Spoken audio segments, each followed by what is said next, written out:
Alright, so let's orient ourselves a little bit.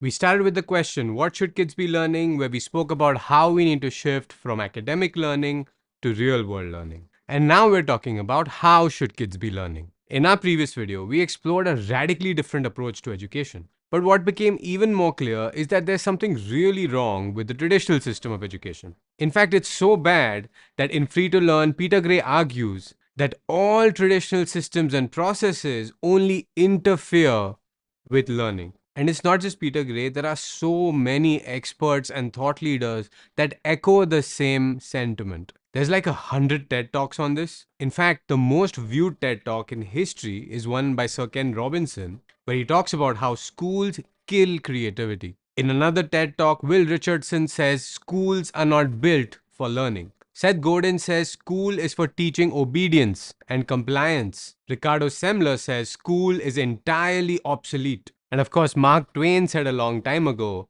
never let your schooling interfere with your education. So we all know that there's something really wrong with our system of education. And you can sit and come up with a list of all the things that are wrong. In fact, I've done that many times. We actually made an animated video about the 6 major problems with the traditional school system, which has hit more than 15 million views. But Peter Gray makes it very, very simple. The biggest problem is that we've put the wrong people in charge. It should be the children that are in charge of their own education and not the adults. The biggest problem is who's in control. There's millions of teachers all over the world trying to come up with different ideas of what they want to do with kids in the classroom. I'm going to make the kids do this and I'm going to make them learn that. But of course, it doesn't occur to any of them that what they actually should be doing is getting out of the way. Children learn best when they are in charge of their own education. All these top-down systems simply don't work, and they actually interfere with the children's natural ways of learning. So we're now at ground zero. We know that the traditional system is fundamentally flawed because it puts adults in control of educating children. And we've learned that this is a recent development. The idea of schooling came about only a few hundred years ago. And for tens of thousands of years before that, children were in charge of their own education. But in the last 200 years, the adults have been in control, and just look at what we have done. We come up with really bad ideas like just sitting children in rows and lecturing them and just talking at them. We make them memorize stuff, give exams. It's really strange because we're really good at learning stuff, but looks to me like we're really bad at helping others learn. So looking at all these systems we have created over the last 200 years, I don't see a single reason why the adults still deserve to be in control. Just give the control back to the kids. Whatever they do is going to be better than what we're doing today. And now we need to be very, very careful as adults because whatever agenda you might have for your kids will most likely interfere with their learning. And the problem is today's adults have too many agendas. I want my kids to learn musical instruments and phonetics and be good at football and tennis and learn about our culture and our values and time management and discipline. These thoughts might be noble and well intentioned, but it misses the big point that it may not matter what you want. What matters most is what the kid wants. So all your agendas might be counterproductive. And we know this, right? Like the morals that you have today, did you really learn them in moral science class? The values that you have today, were they taught to you by some teacher in a school? Let's get real, guys. So whenever I hear anyone, whether it be a teacher or parent, say things like, I want them to learn this and that and the other, there's already alarm bells going off in my head that this person is completely missing the point.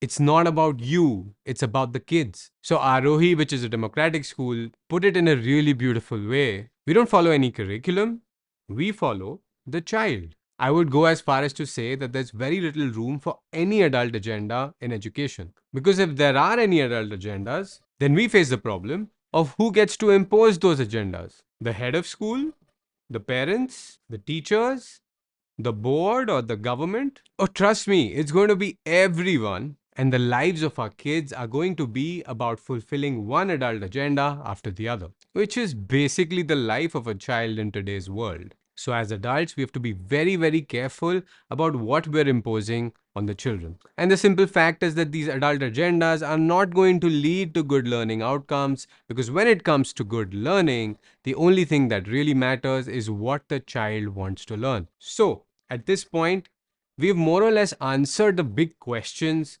about what should children be learning and how should children be learning. And now we're going to start building out the practices. But before that, I want you to reflect a little bit on where you stand, because the answers we've discussed are very radical and point in a completely new direction. So let's lay down the premises again, and you can try to figure out where you stand when it comes to your acceptance of these ideas. When it comes to what should kids be learning, we want to move away from academics and towards the real world. And after more than a decade of thinking about this, my position is that there should be zero mandate around academics. Basically, that we should completely do away with mandatory academics. Of course, you may not meet me there already, and you may say, no, I want my kids to learn some basic science and history or whatever. Of course, then the burden is on you to define what is basic, why it's basic, and why it should be mandated when it's so easy today to learn anything on the fly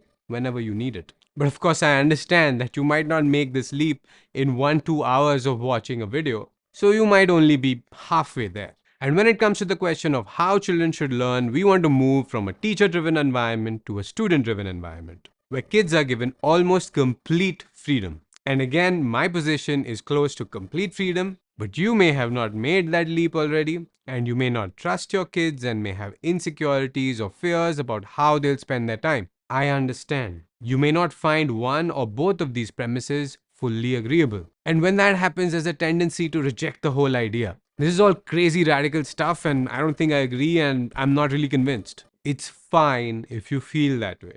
But I still want you to be open-minded about what we're going to build here on out. Of course, if you're already with me on both of these fronts, then you're really going to enjoy what's coming. But if you're not already there, then I have a bit of advice for you. Let's park both these questions and put them aside for now. You don't need to be 100% with me. What we're going to do now is build out a whole system of education around these radically different positions that we've taken. So rather than keep thinking whether you agree or disagree, let's shift gears a bit and start imagining this totally different system. And then what you can do at the end, once you have a clearer picture of the new way, is to say that this new way is great, but I'm only 30% there. So I want this for my kid only 30% of the time. Yet another approach could be to take it all in and then at the end, compare and contrast the new way and the old way. And then take a judgment call as to which system seems better, rather than having to agree with each and every argument and premise that we've been laying out. Ultimately, it's just a choice like iPhone versus Android. You just pick the one that works better for you without really getting into the philosophy and the thought behind it. Alright, so now we're at the part of the series where we're going to roll up our sleeves and start building things together rather than just philosophizing. So friends, here are the first principles of this entirely new way of educating our children. Children need to be in charge of their own education. They need freedom for their natural drive to shine through. Any agenda coming from the adults will most likely interfere with their natural ways of learning. So now these are the building blocks with which we're going to design a completely new system of education.